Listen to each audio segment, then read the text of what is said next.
Thank you.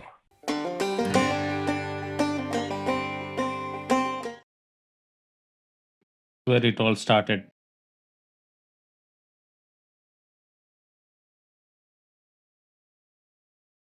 Now, as for the timeline of events, 1861, BSA was born in Birmingham's gun quarter where a group of gunsmiths said, forget hand making guns, let the machines do the heavy lifting. And just like that, they became pioneers in mass producing bang bangs. 1863, BSA scored their first major gig, cranking out 20,000 Turkish infantry rifles. Not bad for a factory that was still figuring out which end of gun to hold. 1880, BSA swapped bullets for the bike builds and started manufacturing bicycles.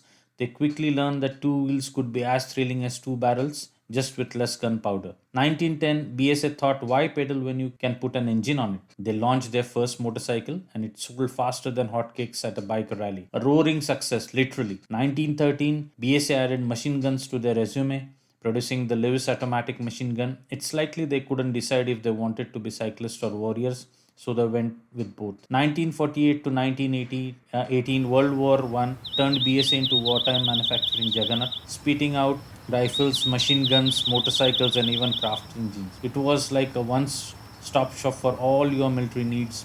Bring your own helmet. 1921, they re-entered the car business with dreams of four-wheel lorry, but soon their cars had more breakdowns than a soap opera character and economic reality hit like a traffic jam. 1939 to 1945, World War II put BSA back on the battlefield. Production line, they made over 1 million rifles, tons of machine guns, and even folding bikes for paratroopers because nothing says surprise attack like a soldier unfolding a bicycle midair.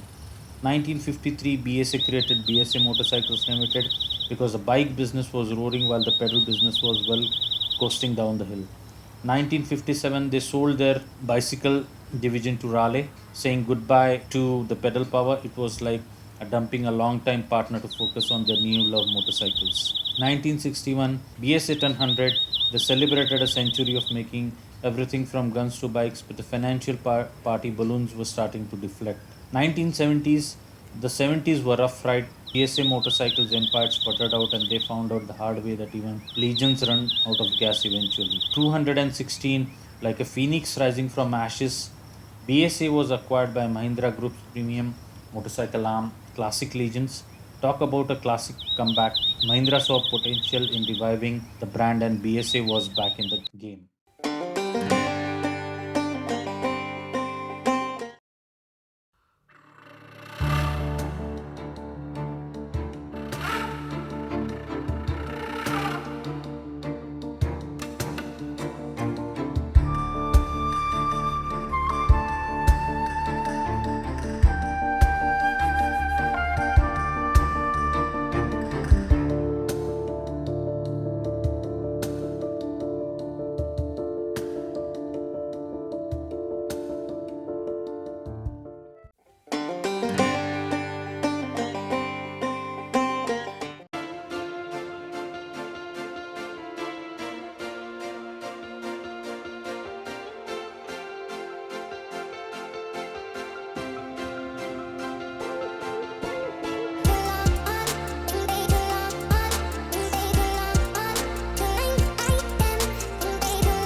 Let us understand what are the good parts and what could be better. Accessible seat height. The 780 seat height is approachable paired with spacious saddle and upright commanding riding stance. Engine performance. The engine is both powerful and orally satisfying with thrilling pull beyond 3000 rpm up to its 7000 rpm red line. Effortless acceleration makes 100 km per hour easy. City friendly mid range. Smooth unstrained cruising up to 120 km per hour and tractable performance in the city minimizes gearbox adjustments. Minor vibes, great heat management. Mild vibrations start at 4000 rpm but don't retract from the ride. Heat is well managed even in traffic. Stable handling, limited agility. While agility is low, it remains composed on bends and stable at high speeds. Brembo front brakes and the rear brakes offer strong stopping power. Tire and suspension limitations. Dry grip is decent, but wet performance suffers.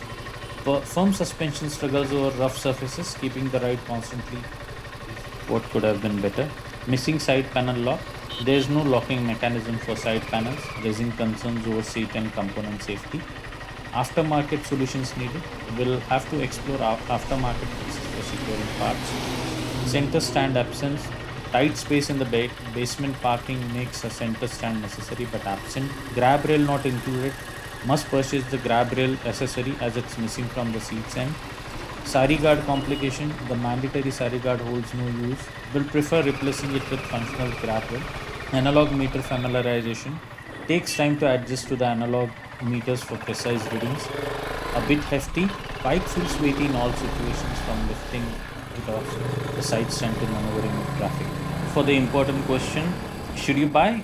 It's an authentic retro appeal. BSA and classic legends have crafted a truly retro analog feeling motorcycle with essential modern touches. Instrumentations features analog dials with dual digital displays for trip and fuel data, keeping it simple and classic. However, it takes time for you to familiarize it. Convenient charging offers USB A and USB C charging on the handlebar, plus a 12-volt cigarette lighter charger for added practicality. It's a purist delight. No ride modes or ride by wire tech, just a pure analog riding experience. Justifiable pricing, priced between 2.99 lakh to 3.35 lakh ex showroom. It offers solid value for its retro charm. Awaiting dealer support, service quality and dealership quality are the final pieces to watch. It's a premium positioning. Classic Legend aims to deliver a premium experience with limited availability. Limited access strategy. Controlled distributions may heighten the chance of initial issues surfacing. Overall verdict, the Gold Star 650 earns a big star for its blend of authenticity and functionality.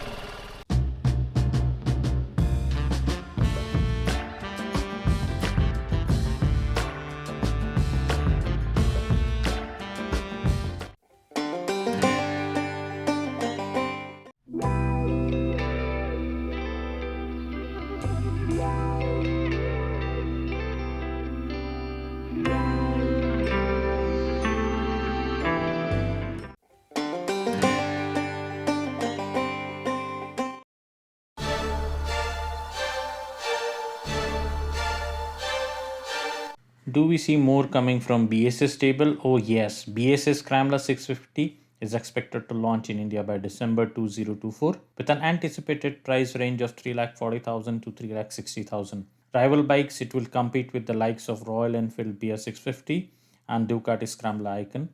Design foundation based on iconic Gold Star, the BSA Scrambler 650 concept showcases rugged styling featuring wire spoke wheels, raised front fender, headlight grille, and single seat setup. Production ready, despite being a concept, its components appear production ready, signaling minimal changes in the final model. Engine and performance powered by a 652cc liquid cooled single cylinder engine borrowed from the Gold Star. Outputs around 46 bhp and 55 Nm of torque, paired with 5-speed gearbox for responsive riding. Instrument cluster twin pod designed with semi digital features. Left pod analog speedometer with an LCD for odometer. Right pod tachometer and digital fuel gauge. Tell indicators positioned centrally. Global and India prospects primarily targeting European markets, though an India release may follow within few years if demand aligns. Another important question, will BSA motorcycle embrace the electric mobility? Well, I cannot agree more. In fact, there are rumors that they have actively working on electric motorcycle models as a part of modernization strategy. They have also received pound 4.6 million grant from the UK government for zero emission vehicle development.